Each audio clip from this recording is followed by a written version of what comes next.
Hi everyone, Matteo here from the Celeste Pandy's team at Sotheby's International Realty, and I am here again at the offices of Klein and Greco. We are so happy to be back. This time we are with Richard Klein and joined again with Emily Aziz. And we are going to just kind of expand a little bit on what we spoke about last time.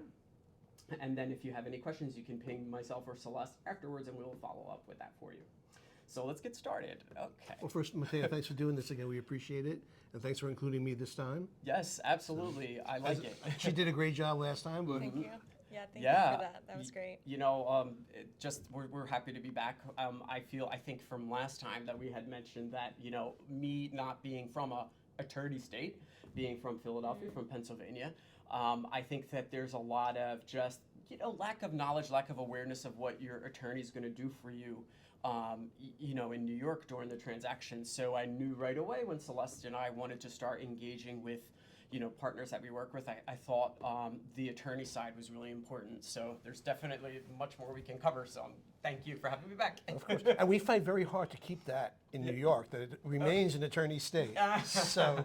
Well, I was speaking about this actually with Celeste, you know, on a previous occasion that, you know, every market is different and that's fine. And I know, you know, I happen to have my Jersey license as well. In some parts of the state, they say, oh, well, I write, you know, the broker says, oh, I write that contract, and okay, that's great. But then I think about that and I was like, you know what, I'd rather not touch a contract in that sense, you know, because I don't think I'm going to be the best resource, but my job is to find really good resources for a client, and that's just one aspect of it. Right. So, and usually there's also a conflict of interest because the broker has a vested interest in getting the contract signed and closed. small detail there, right? So, you know, it's always good to have an attorney. Yeah. So really that's, you know, and New York, not that it's not true in other states, but New York, it's a very active real estate market. Yes. Can be very complicated. Yeah. There's a lot you have to know about. So having a good attorney is extremely important. Yeah, and I think that, you know, on the broker side, I think that that's part of what we should do is to, you know, at the beginning,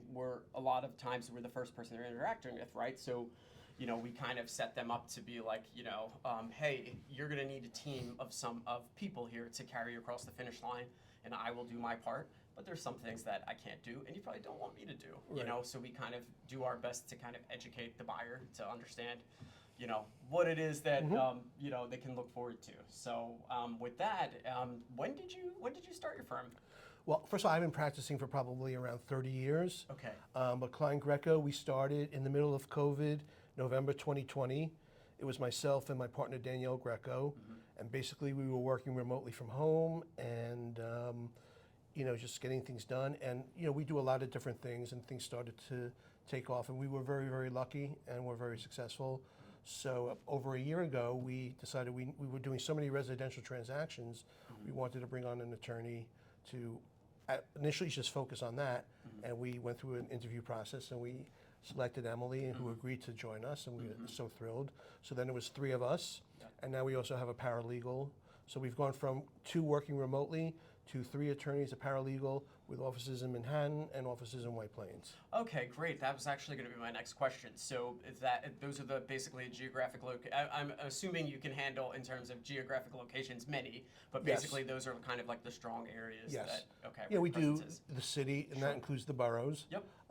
Westchester, you know, north of Westchester. I mean, Emily's from Syracuse. If we had to, she could go home and do a closing on a Friday up in Syracuse. Right. But basically Westchester and the New York City area. Okay, great. Okay, and then you know, I know Emily touched on this last time, but you know, just kind of like an assortment of your services, of, you know, what you would like buyers and sellers to know that you could do for them.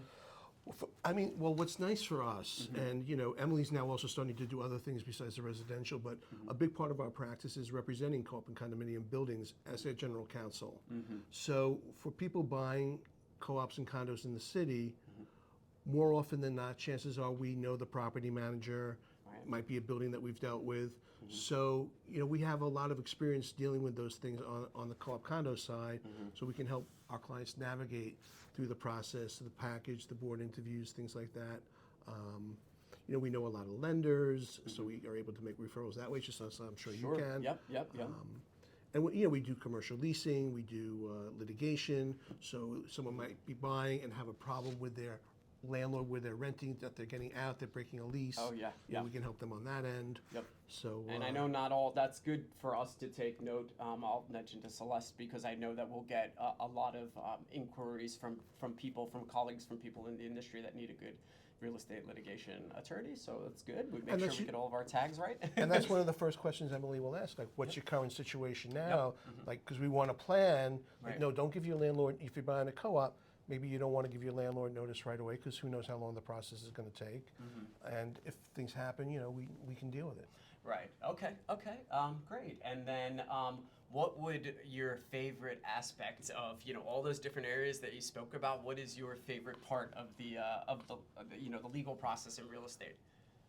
I'm sure I should say interesting, probably, because I'm sure there's many. Well, I mean, I won't say interesting. What I really enjoy, and I think I've just discussed this with Emily a lot, is I like doing the residential closings, especially with first-time home buyers. First of all, there's nothing nicer that when you are at the table, and now that, well, hopefully COVID's not coming back, but we're back to in-person closings and you're around the table, and I always call it the ceremonious exchanging of the key. And when you're with your client, it's really just a very happy moment for them, and I like participating in that. And the way we deal with our clients, most of them are our clients for life. So I like that interaction. I find often they call us for other things, sometimes not even real estate related, and we'll help them to the extent that we can, or we'll make a referral. So that's what I enjoy the most is, the residentials, you really get to deal with your client, and it's just a night, right? You've been experiencing agreed. that. Right, and the closing table is actually the first place many times that you get to meet your client in person for us. So yeah, that's definitely a highlight. Yeah, I like to. I know it's brokers don't always get to go, and I know what you mean. And depending if we can, it is a really special time. Yeah. I a lot of fortunate. I don't live that far, so I do try to meet them after if I can't go in person, and I absolutely, if there's a moment to be with that buyer, it's absolutely then. Right. So And oftentimes also the seller's there, so they can kind of tell them the buyers the ins and outs of maybe the co-op they're purchasing or which keys are which. Like it's all right. It's a great nice moment. time. Yes. Yeah. Absolutely. And from last time, I remember because I wanted to touch base on this because I went and was checking out your blog and everything. So you had mentioned that you have a really special partnership in Tarrytown with the YMCA, and then I've noticed actually that it seems that it seems that it's a really important, like a core value for your firm to reach out to some of these partner organizations. So I just wanted to talk a little bit more about that. Why that's important, what you're what you hope to accomplish, all those types of things. Well, I mean, I just feel what we strive for. First of all, just in terms of Klein Greco, it's a certain personality that's going to work with us. Like Emily, I mean, we want to be socially aware. I mean, we're not out there making political statements every day. Right. But we want to give back. We feel very fortunate, and so for example, I belong to a network. It's a business development group in Westchester. But a big part of the charity, like we donate laptops to kids in need in Yonkers, and we just had our holiday party, but we all came with toys to give to children. Yeah. And it's just, you need to be doing things like that. You need to give back. And I think that was great too, how you worded it, because it doesn't have to be a statement, like a political thing. I grew up the same way. My parents, we would, every 2 months or so, we would go through the closet. Okay, you don't wear that anymore. You don't wear this. Nice. We would go down to Center City, Philly. I'm from Philadelphia. I had mentioned probably a million times. And we did that as a family or with my siblings, and it wasn't a token gesture. We would go there and we would also help out at the soup kitchen, and it was just to do it, just like you said, just to do something, and you weren't expecting something out of it or to post it or something like that. So, and I thought that was very evident. It just from how you have it written, it just looks very very organic, and that's just kind of part of who you all are. yes, yeah, and we all feel the same way, which is nice. So.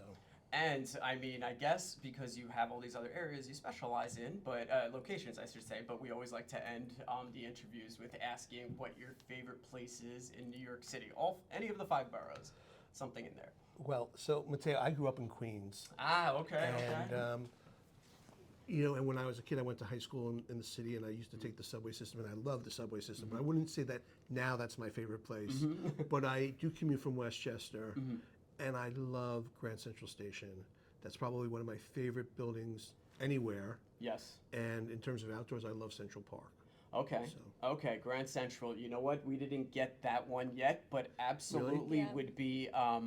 That would definitely be, on my list. I think as well. There's a couple on there, but that for sure. It's just something. And there's a lot about of that. secrets about the building that a lot of people don't know. Like, for example, there are tennis courts somewhere in Grand Central Station, and when they have the U.S. Open, players come and practice at Grand Central before they go out to Flushing. Yeah. So, like things like that you don't know about. And I would love to get a tour. Okay, we'll of have like, to. well, yeah, we'll have to figure that out. Celeste, we have to find the tennis courts. Right? So apparently there's a train somewhere that Franklin Yeah. Delano Roosevelt used to take. Yeah. They still yeah. have the train, so Yeah. cool stuff. Okay. Yeah. Absolutely. Absolutely. Well, thank What's you. what's your favorite? I don't remember what I said last time, so don't compare videos. But I'll agree. I always consider Grand Central Station like home base for me because I live so close to here and I also work so close to here. So it's always the marker of like, okay, I'm very close to home. Yeah. I also love Brooklyn Heights, like the Promenade. It's just gorgeous. It's just kind of a dream place to be. Yeah. I regularly, we do as like a tradition. I went to NYU for my master's, and in the summer there's a couple of us that have birthdays, and that's been our tradition. That we go, hang out there, and then we walk to the promenade there, Yes. and barbecue something. So And nice. That's cool, it's That's fun. nice. Yeah. Yeah. So okay, we've got some good. We have to Yeah. up the competition Yes. here on favorite spots in New York because we got some good ones. So thank you both so much. Of course. Thank you. Thank you as Thank you, well. Mateo. And we will, for sure, continue to do sit downs like these, brief ones to talk about just relevant topics, legal topics in the real estate industry here in New York. So stay tuned for all of that, everyone. And Mateo here signing off. Bye. Bye. Thank